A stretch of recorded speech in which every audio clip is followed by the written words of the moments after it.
Со скок од две позиции, Македонија се најде на високото 35-то место од 139 земји во светот најпогодни за водење на бизнис, на ранг листата која секоја година ја составува американскиот магазин за финансии Forbes.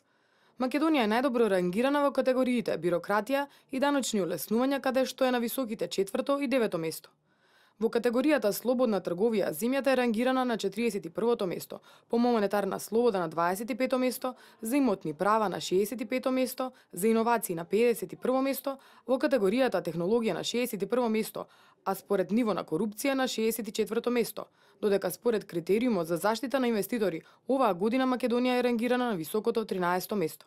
Од својата независност, Македонија постигна напредок во либерализацијата на економијата и подобрување на бизнис климата, но заостанува во Балканскиот регион по привлекување на странски инвестиции.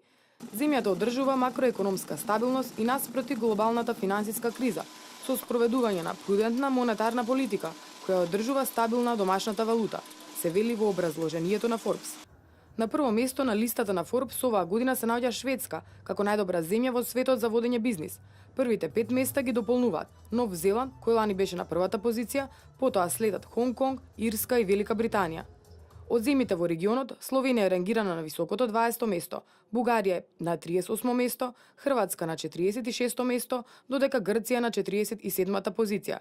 Црна Гора е рангирана на 50-то место оваа година, а Албанија и Србија се на 60-то и 69-то место. Forbes оваа листа ја состави врз основа на извештаите на ЦИА, Freedom House, Heritage Foundation, Property Rights Alliance, Transparency International, Светска банка и Светскиот економски форум. Освен рангирањето на Forbes, Македонија се најде и на 85-то место меѓу 180 земји во светот според глобалниот индекс на одржлива конкурентност за 2016 година, што го објави истражувачкиот институт Sol Ability. Индексот ги споредува земјите во светот според нивото на развој и отпорност на економијата.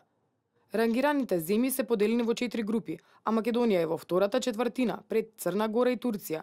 Тоа место го добива со освоени 43,2 поени од вкупно 100. Студијата составува листа на земји кои имаат најдобри алатки за стимулирање на економскиот раст во иднина. Рейтингот се заснова на моделот на конкурентност кој ги вклучува сите столбови на одржливиот раст. На врвот на оваа табела се наоѓа Шведска, а веднаш за неа се Норвешка, Финска, Данска и Исланд.